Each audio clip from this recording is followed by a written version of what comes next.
Hello friends, welcome to SSC coaching centre. दोस्तों, आज के वीडियो में देखेंगे गणित के इंपॉर्टेंट प्रश्न जो बार बार परीक्षाओं में आते हैं। स्क्रीन पर जो क्वेश्चन लिखा हुआ है, आप इसको करने में अगर कोई दिक्कत है, आपको समझ में नहीं आता है, तो आप इस वीडियो को पूरा देखें।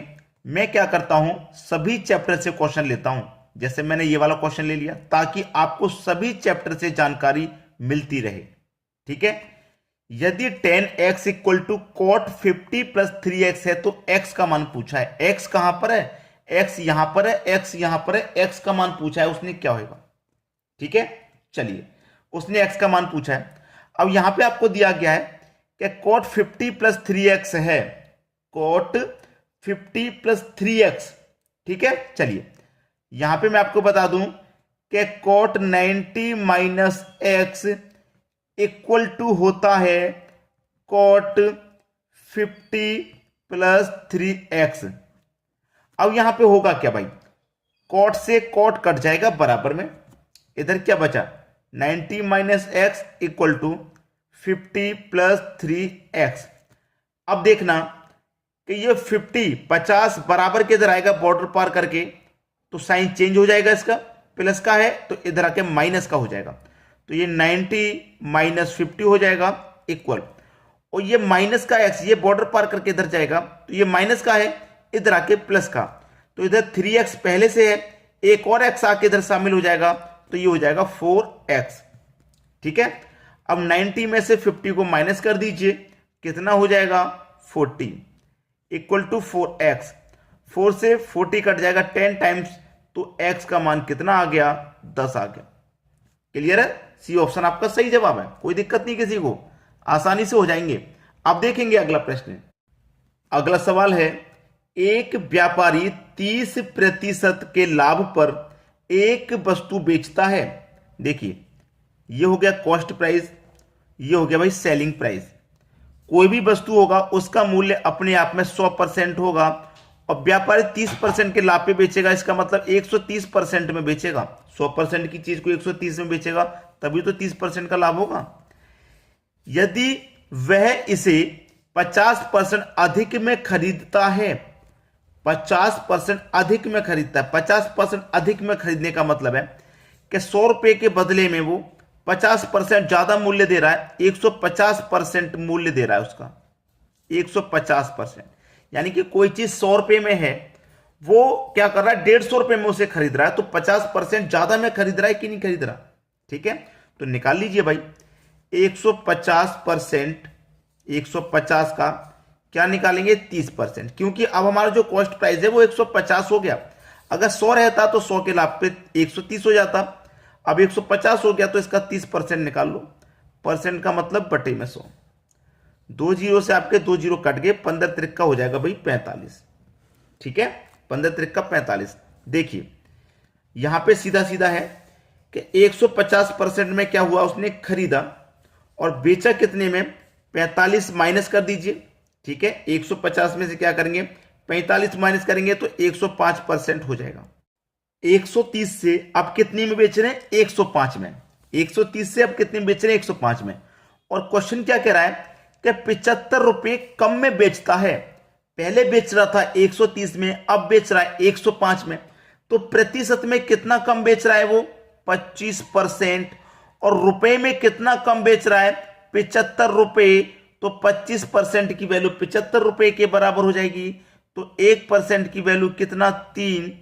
तो 100% की वैल्यू कितना? 300। आसान है कि नहीं क्वेश्चन? भाई देखिए, पहले 130 में बेच रहा था, अब 105 में, तो प्रतिशत में कितना कम बेच रहा है वो? 25%।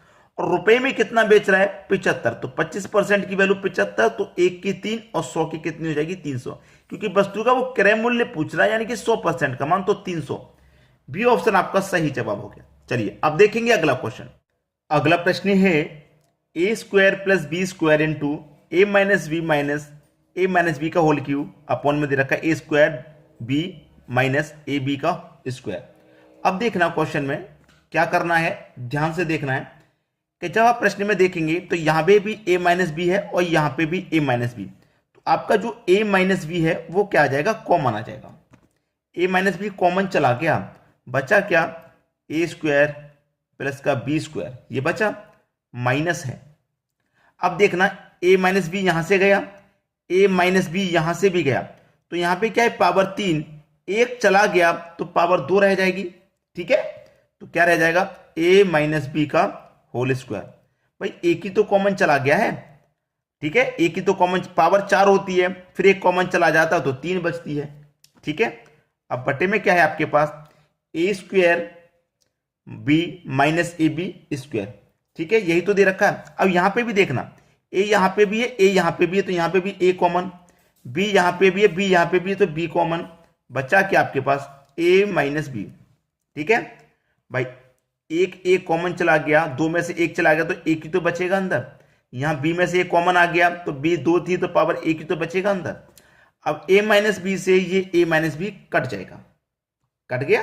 चलिए ये क्या है आपका, A square plus B square minus ये ए माइनस बी का होल स्क्वायर है। ए माइनस बी का होल स्क्वायर क्या होता है, A square plus B square minus का 2ab, यही तो होता है। तो मैं इसकी जगह पे इसको लिख लूंगा। चलिए ए स्क्वायर प्लस का बी स्क्वायर माइनस का 2ab। ठीक है, और देखना ये माइनस और ये माइनस, तो माइनस माइनस का गुना क्या होता है, प्लस, माइनस माइनस माइनस होता है, तो यहां माइनस आ जाएगा। अब देखना बटे में क्या बचा, ए बी बचा था आपका। अब प्लस का ए स्क्वायर माइनस का ए स्क्वायर कटेगा, प्लस का बी स्क्वायर माइनस का बी स्क्वायर कटेगा, ऊपर क्या बचा आपके पास, 2ab, यही तो बचा। बटे में क्या बचा, ए बी, तो ए बी से ए बी कट गया तो आपका आंसर कितना आ गया, 2 आपका आंसर आ गया। ठीक है, डी ऑप्शन बिल्कुल सही जवाब। चलिए अब देखेंगे अगला क्वेश्चन। अगला सवाल है, कोई धन चक्रवृद्धि ब्याज से 3 वर्ष में 800 रुपए और 4 वर्ष में 840 हो जाता है, ब्याज की वार्षिक दर क्या है। देखिए प्रिंसिपल और अमाउंट, कोई धन हमारा 800 था, यानी कि प्रिंसिपल 800 था, कितना हो गया 3 वर्ष के बाद में, 800 था और 4 वर्ष में 840 हो गया, 4 वर्ष में 840 हो गया। ठीक है, पहले वाली राशि को प्रिंसिपल मानते हैं, दूसरी वाली को अमाउंट मानते हैं, मैंने आपको बहुत बार बताया। कोई राशि 800 थी, 800 से 840 हो गई, तो कितने रुपया बढ़ गई वो, यानी कि 40 रुपए बढ़ गई। ये 3 वर्ष में 800 थी, 3 वर्ष में 800 थी और 4 वर्ष में 840 होगी, तो वर्ष कितना बढ़ गया, 1 वर्ष। 1 वर्ष में राशि कितनी बढ़ गई, 40 रुपए। कितने पर बढ़ी, 800 पर। और प्रतिशत के लिए क्या करते हैं, आपको मालूम है 100 से गुना करते हैं भाई, तो 2 जीरो से यहां पे सीधे सीधे 2 जीरो कट जाएंगे, 8 से 40 कट जाएगा 5 बार में, तो रेट 5% हो गया। डी पहला ही ऑप्शन सही जवाब। क्लियर है। चलिए अब देखेंगे अगला क्वेश्चन। अगला क्वेश्चन है, यदि x equal to √11 plus √5, y equal to √10 plus √6, z equal to √3 plus √13। अब यहां पे आपके 4 ऑप्शन है। क्या कह रहा है कि x बड़ा है y से, y बड़ा है z से, कौन सा ऑप्शन आपका सही हो जाएगा। देखिए पहले निकाल लो x बराबर, कैसे निकालते हैं, 11 का और 5 का मल्टीप्लाई कर दो, 11 पंजे 55। ठीक है, अब y का निकाल लो, y का कैसे निकालेंगे, 10 का और 6 का मल्टीप्लाई, 10 का 6 से मल्टीप्लाई 60 हो जाएगा।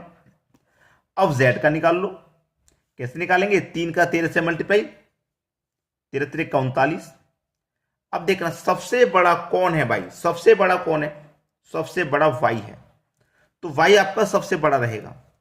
y से छोटा कौन, x, जो छोटा होता है उस तरफ ऐसा तीर का निशान रहता है, नोक वाला, तो y से छोटा x है, तो मैंने छोटा x कर दिया। ठीक है, अब x से भी छोटा है z आपका, तो x से छोटा है ना, तो ऐसे तीर कर देंगे z की तरफ, z सबसे छोटा है ना, तो लास्ट में आ जाएगा।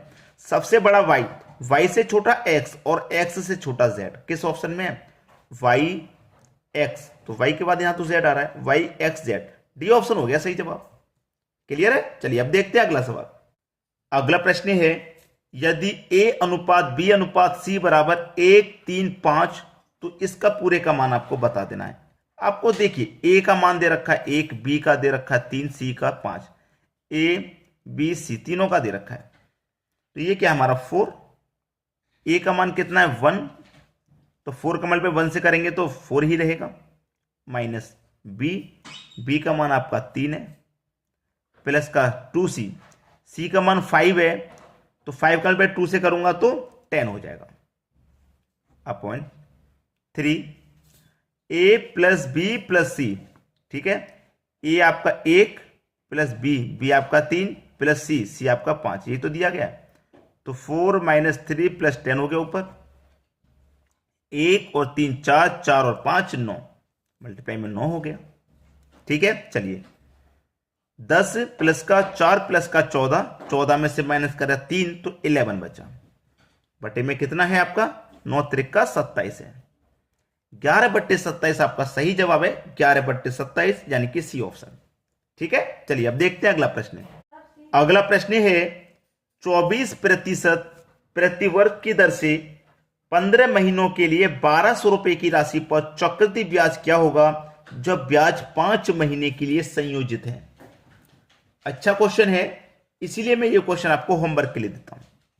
अच्छा क्वेश्चन है इसलिए मैं आपको होमवर्क के लिए दे रहा हूं। आप इसे करके मुझे कमेंट में बताइए आपका आंसर क्या आने वाला है। मुश्किल नहीं है, अगर कठिन होता तो मैं ही करा देता, आसान है इसलिए होमवर्क के लिए दे रहा हूं। प्रिंसिपल सीधा आपके लिए 1200 रुपए दिया गया, कोई दिक्कत नहीं होनी चाहिए। प्रिंसिपल आपका 1200 रुपए है, आसानी से इस क्वेश्चन को आप कर लेंगे, ठीक है। चलिए जो बच्चे कैलकुलेशन करते हैं मैं उनके लिए बता दूं, इसका बी ऑप्शन बिल्कुल सही जवाब है, 397.2। ये बी ऑप्शन इसका बिल्कुल सही जवाब है। तो जिन बच्चों का अगर बी आ जाए तो समझ लो उन्होंने कैलकुलेशन बिल्कुल सही की है, अगर नहीं आ रहा तो कहीं ना कहीं कैलकुलेशन में गलती है, ठीक है। तो आप करिए और मुझे अपना आंसर बताइए, ठीक है दोस्तों, धन्यवाद।